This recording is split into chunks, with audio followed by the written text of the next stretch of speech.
안녕하십니까. 파생왕 송대표입니다. 2025년도 6월 23일 월요일 현재 시간 오전 10시 21분 지나고 있습니다.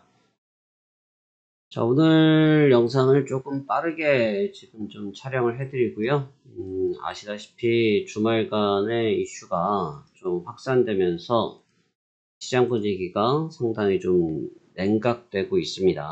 자, 어떠한 일이 좀 있었는지 같이 한번 살펴보시면서 시장 설명 드리도록 하겠습니다. 먼저 지난 주말에 마감했던 뉴욕 증시 보고 말씀드리도록 할게요. 지난 주말 토요일 새벽에 마감했던 다우지수는 전장 대비해서 0.08, 35포인트가 상승을 한 42,206포인트에서 상승 마감하였고요. 나스닥은 전장 대비해서 0.51, 98포인트가 조정을 받았고 S&P 500은 0.22%가 조정을 받으면서 3대 지수가 모두 그냥 고른 흐름을 보이면서 마감이 됐습니다. 보시다시피 아주 눈에 띄는 진폭이 없었고요. 그냥 무난하게 끝이 났고 아시겠지만 지난 금요일날은 만기일이 좀 있었어요. 지난 금요일은 만기가 좀 있었는데 만기일이 있었음에도 불구하고 사실 시장은 좀 차분하게 끝이 났다. 이제 그런 이유 중에 하나를 보면 지난 월물이 고점을 한번 형성한 이후부터 변동성을 크게 가져가지 않으려고 하는 성질을 계속 보였다. 박스권이다. 이런 말씀 제가 자주 드렸는데요. 이 박스권 상황이 좀 갇혀 있다 보니까 그 박스권 상황을 손쉽게 털어내지 못하면서 현재 국면에서 주가가 마감되었다라고 볼 수 있습니다. 결국 이번에 포지셔닝 같은 경우는 변동성을 억제한 포지셔닝이었다고 볼 수가 있겠고 박스권 상태에서 마감이 되었는데 주목을 해야 될런지는 잘 모르겠지만 여하튼 지금 시장은 변화를 계속 감지하려고 노력 중이었던 시장이었다. 이렇게 그냥 간결하게 설명드린 게 맞는 것 같습니다.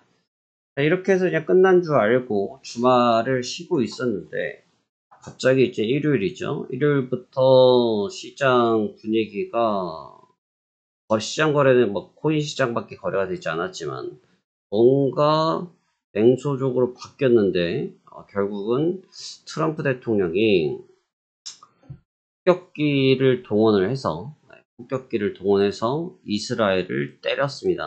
폭격기를 동원해서 이스라엘을 때렸고 완전 핵시설을 완전히 초토화를 시키는 미사일을 쐈는데 아직까지 IAEA에서는 지금 방사능이 노출됐다라는 얘기가 없어서 실제로 폭격이 잘 이루어졌는지는 모르겠지만 미국에서는 대성공이라 말하고 이란에서는 큰 데미지는 없었다라고 말하고 있어서 어느 쪽 말이 맞는지는 좀 더 지켜봐야 될 것 같습니다. 근데 이제 그거는 물론 이제 중요하긴 하죠. 시설에 터졌기 때문에 거기에 관련된 방사능이 누출됐는지가 중요하긴 한데 문제는 과정입니다. 문제는 과정인데 지금 국제유가를 보시면 국제유가가 완전히 날아가 버렸죠. 국제유가가 완전히 날아가서 다시 한번 신고가를 갱신하고 있는 상태인데 트럼프 대통령의 이번 행위가 좀 애매합니다. 왜냐면 20일 동안 기회를 주겠다라고 2주간 기회를 주겠다라고 말을 했고 지난 토요일 새벽장이 마감될 때까지도 트럼프 대통령은 좀 평화적인 관점을 제시를 했었는데 아니 이걸 웬걸 갑자기 폭격기를 대동해가지고 싸그리 날려버렸으니까 이게 이제 긴장감이 완전히 초절정의 고조가 돼버렸죠. 이 긴장감이 보통 긴장감이 아니라는 거죠. 왜냐하면 핵시설을 때려버렸고 벙커부스터를 완전히 날려버렸기 때문에 이 부분이 이제 민감할 수밖에 없는데 제가 영상에서 맨날 제목 타이틀을 달아드리죠. 이게 끝난 게 아니다. 가만히 있을 애들도 아니고 이라니. 그렇기 때문에 너무 그 부분을 부드럽게 말하는 언론들이 대다수인데 그렇게 넘어가서 될 일이 아닌 것 같다라는 얘기를 제가 일주일 동안 해드렸는데 결국 트럼프 대통령이 주말에 터뜨렸다. 확실히 이분은 주식을 잘 하시는 것 같아요. 제가 누누이 느끼지만 트럼프는 주식시장을 너무너무 잘 아시는 것 같습니다. 그래서 주식시장이 데미지를 안 받을 구간에서 이 작전을 수행을 했는데 이게 글쎄요 2주간의 작업을 시간을 줘놓고서 때렸다. 그러면 이란이 가만히 있겠냐 이거죠. 그래서 사실 이란 입장에서도 이제 카드가 없습니다. 카드가 없기 때문에 지금 호르무즈 해역부터 시작해서 해역들을 이제 막겠다라는 얘기를 하고 있고, 그 다음에 이제 미군에 대해서 보복을 하겠다라고 언급을 하고 있는데, 이미 맞은 입장에서 보복을 안 할래 안 할 수도 없고, 어찌됐든 때리긴 때릴 것 같습니다. 근데 그렇게 때리게 되면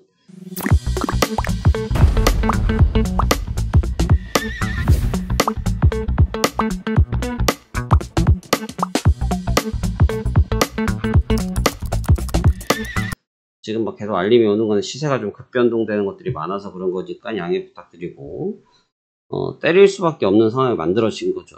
쟤네들이 결국은 때리게 된다고 하면 이제 보복 전쟁이 되고 중동 간의 이슈가 다시 확산되는 현상으로 바뀌기 때문에 이게 굉장히 난처해졌다라고 볼 수 있겠죠. 그래서 매우 난처한 상황이다. 안 난처할 수는 없다. 그래서 지금의 이러한 위협감은 결국은 중장기적인 관점에서도 그렇고 단기적인 관점에서도 그렇고 시장이 갖고 있을 만한 그런 부하가 상당히 많구나라고 우리가 볼 수 있겠습니다. 그래서 지금 상태라고 하면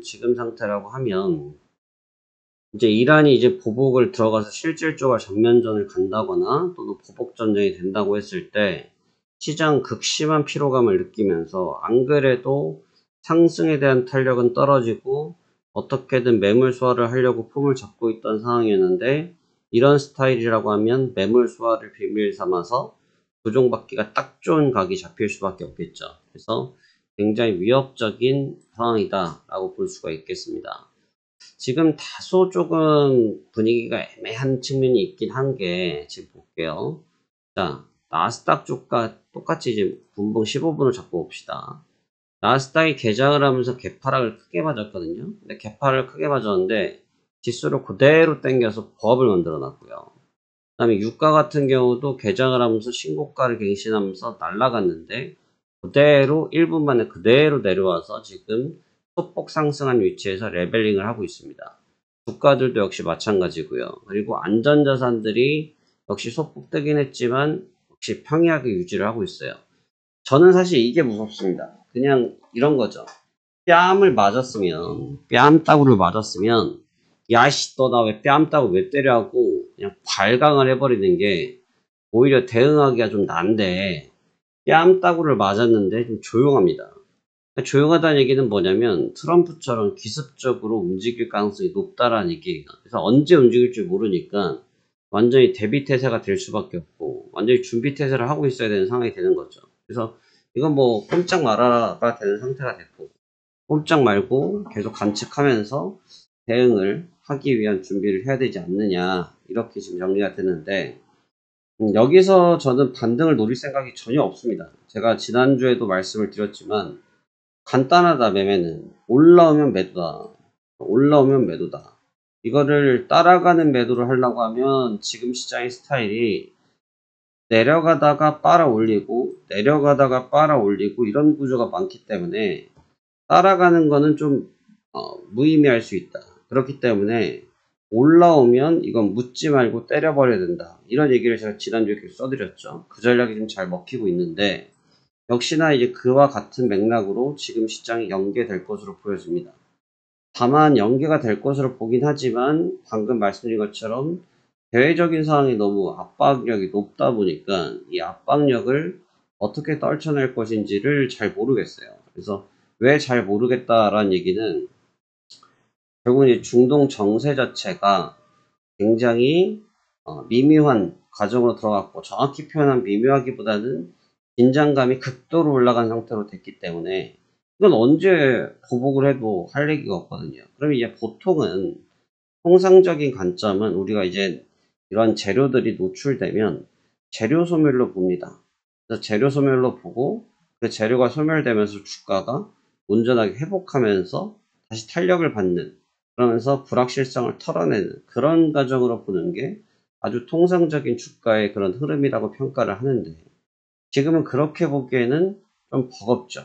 네, 그렇게 보기에는 좀 버거운 거예요. 그래서 이게 언제 갑자기 지금도 조정을 좀 받고 있는 상태지만 여기서 갑자기 악셀레이터를 밟아서 변동성을 키워놔 버리면 그때 되면 그 주가의 리듬을 따라가는 게 말하는 것처럼 쉽지가 않다는 겁니다. 근데 그걸 따라가기 쉽지가 않으니까 결국은 하방 압력이 계속 걸릴 수밖에 없는 거고 상승을 기대했던 세력들이 이탈하기 때문에 매물이 크게 출회될 수밖에 없는 그런 구조를 갖고 있는 거죠. 그러니까 지금 오늘 아침에도 제가 출근하면서 제가 오늘은 뭐 당연히 배룸에서 시가를 봤죠.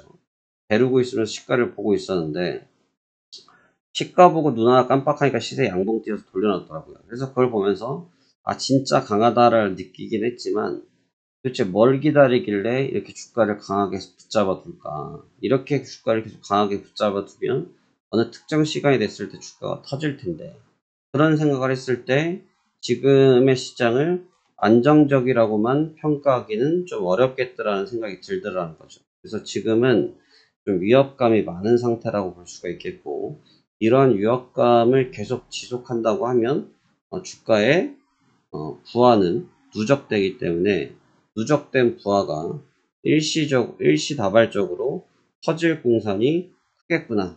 그러한 생각을 가지고 있다. 이렇게 정리해서 볼 수 있겠습니다. 오늘장은 매도 압력이 좀 있을 걸로 생각이 들고요. 매도 압력이 여전히 있으면서 방금도 말씀드린 것처럼 기본적인 전략은 반등 시 매도 전략을 통해서 저점 테스트하는 매매 전략을 가져가시는 게 좋고 무슨 지금 뭐 테슬라에 대한 이야기, 뭐 로보택시가 움직이고 있는 얘기들이 있어서 뭐 호재로 볼 수도 있지만 또 거기에 빗대어서 반도체 관련돼서 지금 특히 우리나라 같은 경우는 삼성전자, 그다음 SK 하이닉스가 중국 공장에서 미국산 장비를 쓰고 있던 것들이 있었거든요. 근데 그거를 포괄적 면제를 하고 있었었는데 그거를 처리하겠다는 얘기가 있기 때문에 다소 나스닥이 다우지수보다 조정폭이 컸던 이유도 그 부분이었거든요. 그래서 그런 측면들이 증시를 자극할 가능성이 좀 있다라고 저는 생각이 되기 때문에 조심스러운 대응이 필요로 하다 이러한 말씀 전달해 드릴 수 있을 것 같습니다. 오늘은 좀 방어적으로 보시는 게 좋겠고 뭐 국내장이든 미국장이든 지금 저점을 노리기보다는 일단 지금의 내용을 좀 따라가면서 하단 쪽을 좀 체킹하고 그 다음에 흐름의 전환이 나타나는 시점을 체크하는 그런 방식의 매매 전략이 유리하지 않겠냐 이런 의견 드리도록 하겠습니다.